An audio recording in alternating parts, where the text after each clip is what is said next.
What kind of person lies to children about being a music director just to bask in their admiration? Karen did, and her deception unraveled in a way that left her trembling. In the small town of Willow Creek, where music was the heartbeat of the community, Karen waltzed into the local music school with a swagger that screamed confidence. She was a heavy-set woman with a voice that boomed and a face that twisted into a sneer when challenged. Her claim was bold. She was a renowned music director from the city, fallen on hard times, offering free lessons to give back. The school, desperate for instructors and charmed by her tales of conducting orchestras in grand halls, welcomed her without question. Karen's lessons began with a flourish, her hands waving dramatically as she critiqued the students' every note. She spoke of Beethoven with familiarity, tossed around terms like crescendo and staccato with ease, and promised to transform the school's ragtag band into a symphony worthy of Carnegie Hall. The students, mostly teenagers with dreams of scholarships, hung on her every word. She basked in their awe, her ego swelling with each yes, MS, Karen that echoed in the cramped studio. But something was off. Karen's lessons were chaotic, her instructions vague. She'd bark at a violinist to play with more soul without explaining how, or scold a clarinetist for being off-key when the note was perfect. The students whispered among themselves, confused but hesitant to question her. After all, she was the expert, wasn't she? Among them was Mia, a shy 16-year-old violinist with a sharp ear and sharper instincts. Mia noticed Karen's habit of dodging technical questions, like how to adjust a reed or tune a string properly. When Mia asked about a complex passage in Vivaldi's Spring, Karen waved it off, saying, "Focus on the emotion, not the notes." Mia's unease grew, but she kept quiet, her fingers tightening around her bow. Weeks passed, and Karen's classes became a spectacle of her own making. She'd lecture about her supposed years conducting in Europe, her stories growing wilder each day, private dinners with famous composers' descendants, standing ovations in Vienna. The students, initially dazzled, started to doubt. Ethan, a sarcastic clarinetist with a knack for research, decided to dig. Late one night, he scoured the internet for any trace of Karen's illustrious career. He found no Thingno articles, no programs, no mention of a Karen Whitaker, music director.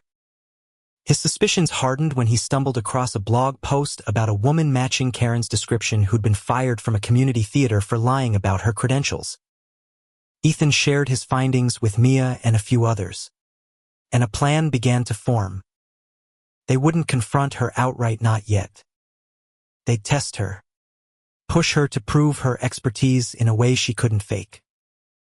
The students' rebellion started subtly. During lessons, they began to play deliberately off-key, their notes screeching in ways that made Karen wince. Mia dragged her bow across her violin strings to produce a sound like a dying cat, while Ethan blew into his clarinet with such force it honked like a goose. Karen's face reddened, her voice sharp as she snapped, "What is this nonsense? Play properly." But the students only smirked, their eyes glinting with mischief.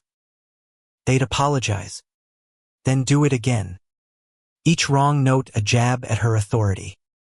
Karen, oblivious to their scheme, doubled down, shouting about their lack of talent and her own unmatched expertise. The tension in the studio thickened, the air heavy with unspoken accusations.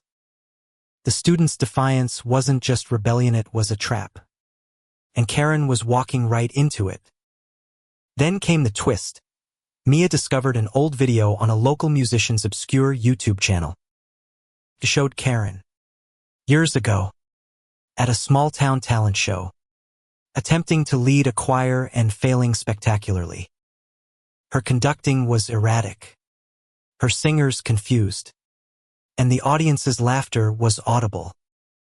Mia's heart raced as she shared the video with Ethan. This was their ammunition, proof that Karen's career was a sham. But they didn't reveal it yet. They wanted her to dig her own grave, to let her arrogance build until the fall would be undeniable. The students agreed to escalate their plan at the upcoming school recital, where Karen had promised to showcase their progress under her guidance. They'd play her game, but on their terms, setting the stage for a public reckoning. The recital loomed, and Karen's confidence was unshakable. She strutted through the school, barking orders about the program, insisting on a grand finale featuring her signature arrangement of Bach's Jesu, Joy of Man's Desiring. The students nodded obediently, their faces masks of innocence. Behind closed doors, they rehearsed their sabotage. Mia and Ethan rallied the group, explaining their findings about Karen's non-existent credentials. The video of her choir disaster was passed around, each viewing fueling their resolve. They'd perform at the recital, but not as Karen expected. They'd play so terribly, so deliberately awful, that her incompetence would be undeniable. The plan was risky. Parents and teachers would be watching, but the students were united, their anger at Karen's lies outweighing their fear. The night of the recital arrived, the community center buzzing with anticipation. The stage was modest, adorned with a single piano and a chalkboard scribbled with musical terms Karen had thrown around carelessly.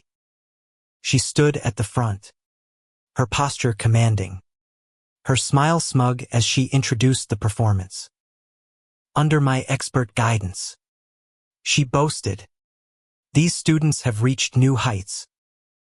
The audience clapped politely, unaware of the storm brewing.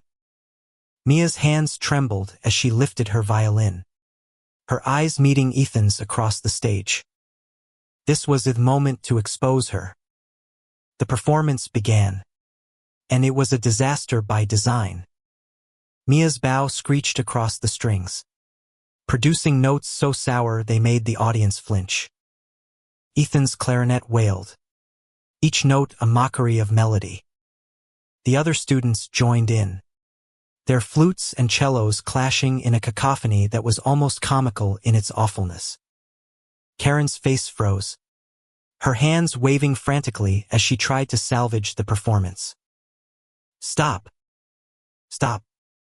She hissed, but the students played on, their eyes locked on her, daring her to act. The audience murmured, some laughing, others confused. Karen's voice rose, shrill and desperate. You're ruining everything. Play correctly. But the students only played worse, their instruments shrieking in defiance. Then came the twist that broke the room. In the middle of the chaos, Ethan stepped forward, clarinet still in hand, and shouted, maybe we'd play better if you were a real music director. The audience gasped, heads turning toward Karen. Mia seized the moment, pulling out her phone and projecting the old choir video onto the community center screen. There was Karen, flailing as a choir stumbled through a song, her face red with embarrassment as the crowd laughed. The room fell silent, the truth laid bare.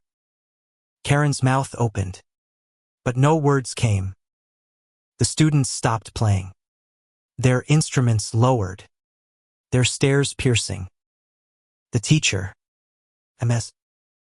Larson, who'd been watching from the side, stepped forward, her expression a mix of shock and fury. Karen, she said, her voice low but cutting. Explain this. Karen stammered, her bravado crumbling. It's not what it looks like. 2 was just starting out then. But the evidence was undeniable, and the audience's whispers turned to murmurs of outrage. Parents stood, demanding answers. Ms. Larson, a veteran music teacher who'd trusted Karen, looked betrayed. "You lied to us," she said, her voice trembling. "You used these children for your own ego." The confrontation was electric, the room crackling with tension as Karen's facade shattered. She tried to deflect, accusing the students of disrespect, but her words fell flat. The students, once her pawns, now stood united, their silence louder than any note they'd played. Karen's downfall was swift and merciless. The recital ended in chaos, with parents storming the stage to confront her. Ms. Larson, her face a mask of controlled anger, demanded Karen leave immediately. The school board was notified, and within hours, they launched an investigation. It turned out Karen had a history of similar scams, posing as a professional to gain trust, only to be exposed when her lack of skill became undeniable. The local newspaper ran a story. Fake music director humiliates herself at recital. And Karen's name became synonymous with fraud in Willow Creek. The legal consequences were equally damning.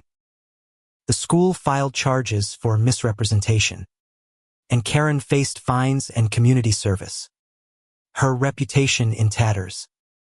She left town quietly, her boast silenced, her swagger gone. For the students, the aftermath was bittersweet. They'd won, but the betrayal stung. Mia, Ethan, and the others gathered in the studio the next day, their instruments untouched. Ms. Larson, still shaken, apologized for not vetting Karen properly. "You kids showed more courage than I did," she said, her voice thick with emotion. She offered to teach them herself, free of charge, to rebuild their trust in music. The students hesitated, their confidence shaken, but Mia picked up her violin. "Let's play for real this time," she said, her voice steady. The others followed, and the studio filled with music not perfect, but honest. Their notes carried the weight of their victory, a reminder that truth could outshine deception. The experience left a mark on Willow Creek. The school implemented stricter background checks, and the community rallied to support the music program. Mia and Ethan became local heroes, their story inspiring others to question authority and stand up for what's right. At the next recital, months later, the students performed again, this time with skill and passion. The audience rose in a standing ovation, not for a fake director's lies, but for the resilience of young musicians who'd turned humiliation into triumph. Mia, now more confident, looked out at the crowd and felt a spark of hope. Karen's deception had tried to dim their light, but they'd burned brighter because of it. Music, they learned, wasn't just about notes, it was about truth, courage, and the strength to play on, no matter who tried to silence them.